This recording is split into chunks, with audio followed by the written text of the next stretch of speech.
वळूयात पुढच्या बातमीकडे। माढा लोकसभेचे उमेदवार रणजितसिंह नाईक निंबाळकर यांच्या प्रचारासाठी माळशिरसमध्ये पंतप्रधान नरेंद्र मोदींची 30 एप्रिलला जाहीर सभा होणार आहे। या सभेसाठी महाराष्ट्र राज्य शेती महामंडळाच्या 53 एकर शेतीमध्ये भव्य असा मंडपही उभारण्यात आलाय। यामध्ये 1 लाख लोकांची बसण्याची व्यवस्था करण्यात आली आहे, तर 6 हेलिपॅडची देखील व्यवस्था करण्यात आली आहे। तसंच थंड पाण्याची व्यवस्था सुद्धा आहे।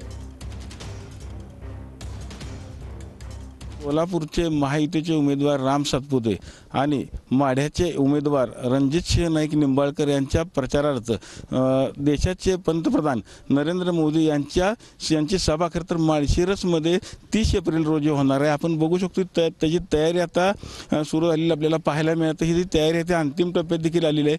आपण जर बघितलं तर माळशिरस शहराच्या जवळच अगदी 53 एकराच्या ग्राउंडवरती खरं तरी सभाचे आयोजन केलं आपल्याला पाहायला मिळतं। 59 जर्मन हँगर पद्धतीचा हा जो मंडप आहे तो देखील उभारण्याचं काम आता अंतिम टप्प्यात आलेलं आहे। आपण जर बघितलं तर जवळपास 6 प्रकारचे हेलिपॅडची देखील व्यवस्था इथं करण्यात आलेली आहे। आपण बघू शकतो हाच तो भव्य असा मंडप असणार आहे। ह्याच मंडपावरून ते खरं तर जनतेला संबोधणार आहेत। जवळपास 53 एकरामध्ये 1 लाख लोक बसतील अशी व्यवस्था खरं तर या मंडपामध्ये केलेली आपल्याला पाहायला मिळत आहे। आणि 30 तारखेला सकाळी 11 वाजता या सभेला खरं तर सुरुवात होणार आहे। एकंदरीत नरेंद्र मोदी आल्यानंतर काय बोलणार ह्याकडे संपूर्ण देशाचं आता लक्ष लागून राहिलेलं आहे। खरं तर या निवडणुकीमध्ये मोहिते पाटील हे खरं तर भाजपच्या विरोधामध्ये असणार आहेत आणि त्यांच्याच मतदारसंघामध्ये किंवा त्यांच्याच जवळ अगदी अकलूजच्या जवळ जी सभा होत असल्यामुळं हा पूर्णपणे सर्व राज्याचं लक्ष लागून राहिलेलं आहे।